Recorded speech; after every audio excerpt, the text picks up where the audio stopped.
Hello friends, मैं संदीप कुमार आज perfect education Motihari YouTube channel पर आप लोग का स्वागत है। आज हम लोग जानेंगे भूकंप एवं ज्वालामुखी, जो जियोग्राफी का एक छोटा सा पार्ट है, इसके बारे में जानेंगे। तो सबसे पहले भूकंप के बारे में जानना बहुत जरूरी है। भूकंप का डिफिनेशन क्या होता है, तो हम लोग याद नहीं रखेंगे कि भूकंप का डिफिनेशन बहुत सारे वैज्ञानिकों, इतिहासकारों ने, बहुत सारे वैज्ञानिकों ने जिस प्रकार भूकंप का डिफिनेशन दिया, तो उस तरह नहीं हम लोग याद करेंगे। हम लोग ऐसे याद करेंगे जो हो रहा है उसके कारण। तो ऐसे कहेंगे कि पृथ्वी के आंतरिक संरचना में जब प्लेटों के संघर्ष के कारण उत्पन्न होने वाले गति को भूकंप कहते हैं। कैसे? तो पृथ्वी के आंतरिक संरचना में उत्पन्न होने वाली गति को हम लोग भूकंप कहते हैं। अब आइए भूकंप के बारे में जान गए कि किसे कहते हैं। एक बात आप ध्यान में रखे रहिए कि सिस्मोलॉजी, भूकंप का अध्ययन किससे किया जाता है, तो सिस्मोलॉजी से भूकंप का अध्ययन किया जाता है। याद कीजिए, यह भूकंप का अध्ययन किससे, तो सिस्मोलॉजी। यहां पर आपको लिखा गया है कि सिस्मोलॉजी भूकंप का अध्ययन इसी से किया जाता है। सिस्मोग्राफ भूकंप की माप। कभी क्वेश्चन करता है रिएक्टर स्केल भूकंप की तीव्रता। ये इसलिए आपको बताया है कि सिस्मोलॉजी भूकंप के अध्ययन करने के लिए सिस्मोलॉजी, भूकंप की माप करने के लिए सिस्मोग्राफ, अब भूकंप की तीव्रता मापने के लिए रिएक्टर स्केल। तीनों अलग है। कभी कभी क्वेश्चन पूछता है भूकंप की तीव्रता को मापने के लिए, तो बहुत सारे स्टूडेंट, 99% स्टूडेंट सिस्मोग्राफ आंसर दे देते हैं। ऐसा नहीं, भूकंप के माप के लिए सिस्मोग्राफ, भूकंप की तीव्रता को मापने के लिए तीव्रता जहां लगा दे वहां रिएक्टर स्केल। अब बात रहा क्या, अभी की बात यहां देखिए कि मान लीजिए पृथ्वी है, पृथ्वी के अंदर लगभग 100 किलोमीटर रेंज में एक प्लेट होता है। उस प्लेट का नाम है दुर्बल मंडल। कहा, तो पृथ्वी के आंतरिक संरचना में। अब होता क्या है कि दुर्बल मंडल में बहुत सारे प्लेट कभी अपसारी यानी ऊपर नीचे रूपांतरित करते हैं, टकराते हैं। जब मान लीजिए कि पृथ्वी के लगभग 100 किलोमीटर अंदर जब प्लेट बहुत सारे हैं, हजारों प्लेट हैं, सबसे बड़े 6+1 इसमें प्लेट है, तो इसमें ये देख लिए, लेकिन हजारों प्लेट हैं, छोटे से बहुत, माने छोटे छोटे बहुत ज्यादा प्लेट हैं। तो होता क्या है कि सपोज डेट मान लीजिए कि इसमें इस रूप में हो, ऐसे आता है फिर ऐसे जाता हो, तो इसको रूपांतरण गति कहते हैं। ठीक, रूपांतरण गति। लेकिन अगर सपोज डेट कोई ऐसे प्लेट हो, कैसे, तो हम आपको बता दें कि एक दूसरे के ऊपर चढ़ता हो। जैसे मान लीजिए कि कोई पहले से यहाँ खड़ा है, कोई आकर इस पर चढ़ गया, माने एक दूसरे पर लैप हो गया, तो इसको कहते हैं अभिसारी। अभिसारी का मतलब जैसे आप लोग पढ़े होंगे, वह अभिसारी किरण पुंज, अपसारी किरण पुंज। अपसारी किरण पुंज जो एक ही ओर, माने किरण जो है एक ओर नहीं बिखरता हो, एक ही ओर किसी एक मुख्य फोकस पर केंद्रित करता हो। एक होता है बहुत बिखरता है, बिखरने का मतलब अपसारी।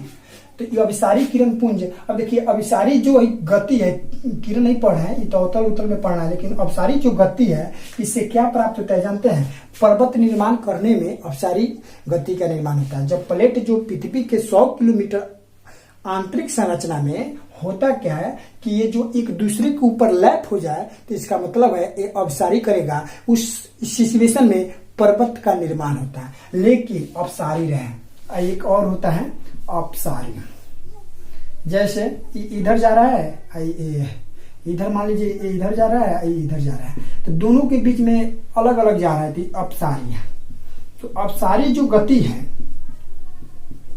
एक दूसरे के ऊपर अलग बिखराव कर रहा है। इस रीजन से ज्वालामुखी उत्पन्न होती है। अपसारी गति के कारण, अभिसारी के कारण पर्वत का निर्माण होता है और रूपांतरण के कारण प्लेट जो है अपने में मानी प्लेट जो है ऑटोमेटिक घर्षण करेगा। घर्षण के कारण भूकंप फील होता है। तो इसी को आप समझ गए पृथ्वी के 100 किलोमीटर अंदर। अब इसके बाद हमको क्या समझना है इसके बारे में देख लीजिए कि सपोज दैट मानिए क्या है, पृथ्वी है, तो आप पढ़ेंगे प्लेट विवर्तनिकी सिद्धांत। यहां लिखे हैं प्लेट विवर्तनिकी सिद्धांत जो वैगनर साहब ने दिए। तो प्लेट विवर्तनिकी सिद्धांत में यह बात तो आप जाने होंगे, जैसे सपोज दैट मान लीजिए कि पृथ्वी के आंतरिक संरचना यहां से भूकंप उत्पन्न हुई। जहां से भूकंप उत्पन्न होती है, प्लेट जब घर्षण करता है वहीं से तो भूकंप उत्पन्न होगा। तो सपोज दैट मानिए यहां पर आकर एक केंद्र हो गया उद्गम केंद्र। उद्गम केंद्र कहिए या मूल केंद्र कहिए या फोकस कहिए। तो देखिए उद्गम केंद्र जब पृथ्वी के आंतरिक संरचना में जहां प्लेट घर्षण करेगी वहां भूकंप उत्पन्न होगा। उस केंद्र को उद्गम केंद्र या फोकस या मूल केंद्र कहेंगे। उस मूल केंद्र से सबसे पहले जहां पर उसका आभास या हम कह सकते हैं कि जहां पर फील होता है कि भूकंप आ गया पहली बार, माने प्रथम श्रेणी में ही कि पहली बार मालूम चले कि यहाँ भूकंप आ गया, उसको अधिक केंद्र कहते हैं। क्या कहते हैं? अधिक केंद्र। कभी कभी क्वेश्चन पूछता है कि पृथ्वी की सतह पर पहली बार भूकंप फील हो उसको क्या कहते हैं? अधिक केंद्र। जहां से भूकंप उत्पन्न होता है उसको क्या कहते हैं? तो उद्गम केंद्र, मूल केंद्र, फोकस। अब यहाँ पर बात है कि अधिक केंद्र किसे कहते हैं? जहां से भूकंप जो पहली बार फील हो, अनुभव हो, उसको हम अधिक केंद्र कहते हैं। अब इसके बाद हम लोग पढ़ेंगे क्या कि भूकंप जो होता है, भूकंप 3 प्रकार के होते हैं। पी वेग, एक एस वेग, एक एल वेग। तीनों का अलग अलग बेसिक है। क्या चर्चा है देखिए। पी वेग, एस वेग, एल वेग। जैसे किसी प्रथम बार भूकंप जब प्लेट आपस में घर्षण के कारण प्रथम बार भूकंप उत्पन्न हो तो पी वेग से चलती है। किस वेग से? पी वेग से। पी वेग कितना से कितना होता है? लगभग नहीं 8 किलोमीटर होता है पर सेकेंड।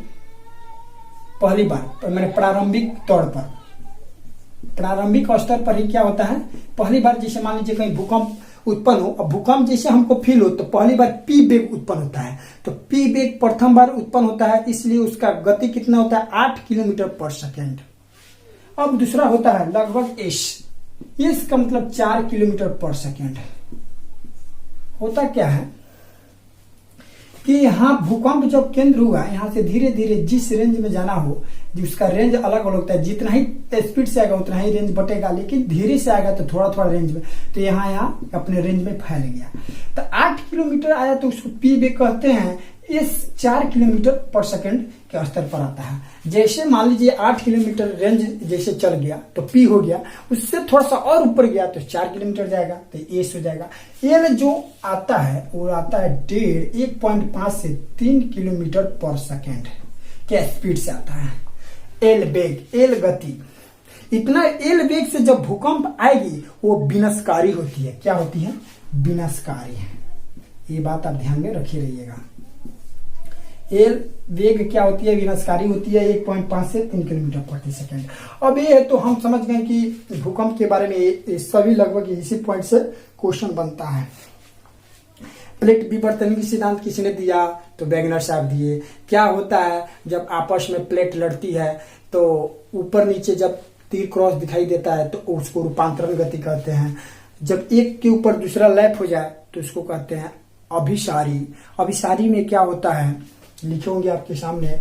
अभिसारी का मतलब होता है कि पर्वत का निर्माण करना। अपसारी जब एक दूसरा किरण ऑटोमेटिक अपने से बिखर जाए उसको कहते हैं, वहां जो है ज्वालामुखी उत्पन्न होती है। इसी को रिवीजन करना है। जहां पहली बार भूकंप उत्पन्न होती है उसको उद्गम केंद्र, मूल केंद्र, फोकस कहते हैं। पहली बार हमको जहां पृथ्वी की सतह पर अनुभव हो उसको अधिक केंद्र कहते हैं।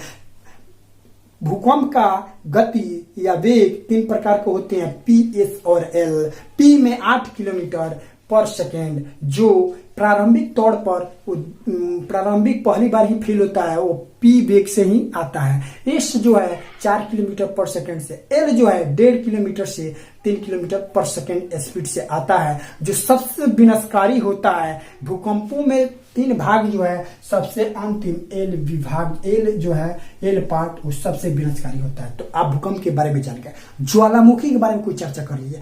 ज्वालामुखी के बारे में वायुमंडल और पृथ्वी के जितने भी हम आपको बताए हैं, पृथ्वी की वायुमंडल उसमें सभी आपको ज्वालामुखी के बारे में सभी विस्तृत रूप से जानकारी ले लिए दिए हैं। तो एक बार और यहां देख लीजिए, थोड़ा सा देख लीजिए क्या है बेसिक कंसेप्ट। ज्वालामुखी होता क्या है, पृथ्वी के आंतरिक संरचना से, पृथ्वी के आंतरिक संरचना में मैग्मा होता है। जब ये बाहर निकलती है तो लावा के रूप में होती है। तो कभी कभी ये क्वेश्चन पूछा हुआ है एसएससी में कि पृथ्वी के आंतरिक संरचना से जब लावा के रूप में बाहर ठोस रूप में निकलती है तो सबसे अधिक क्या निकलती है, तो जलवाष्प निकलती है। तो यहां लिखा जाएगा जलवाष्प। अब इसके बाद पृथ्वी के अब ज्वालामुखी 3 प्रकार के होते हैं, एक होते हैं मृत, एक होते हैं प्रसुप्त और एक और होते हैं। तो 3 जो होते हैं उसको हम देखें। ऊपरी वाले भाग को क्रेटर कहते हैं। अब देखिए हो गया। और देखिए पृथ्वी जब आप ये बताइए, जब ज्वालामुखी होती है, ज्वालामुखी पृथ्वी के आंतरिक संरचना में होती है तो 1000 किलोमीटर के रेंज में जब बट जाती है तो एक फैकोलिथ में, एक लैकोलिथ में, एक डाइक के रूप में बटती है। तो ये भी आपको पृथ्वी के वायुमंडल के जो बेसिक कंसेप्ट दिए हैं, प्लीज वहां जाकर देख ले। आपको ज्वालामुखी के बारे में 99% याद और साथ साथ मंडल भी याद हो जाएगा। तो वहां जाकर देख ले। और यहाँ भूकंप के बारे में देख लिए और ज्वालामुखी को वहां आप बेसिक रूप से इसको देख लिए। अब आप किसी भी बुक से ऑब्जेक्टिव क्वेश्चन को हल करें। अगर अच्छा लगा हो तो जरूर एक आपको हक बनता है लाइक करने का और सब्सक्राइब करने का। तो जरूर लाइक करें और सब्सक्राइब करें ताकि हम जब भी आपके क्वेश्चन यानी जब भी हम वीडियो डालें तो आपके पास नोटिफिकेशन जरूर जाए। तो थैंक यू, आपका दिन शुभ हो। आज आप पढ़े भूकंप एवं ज्वालामुखी। अगला नेक्स्ट फिर ज्योग्राफी का छोटा सा टाइप लेकर आएंगे, चट्टान के प्रकार।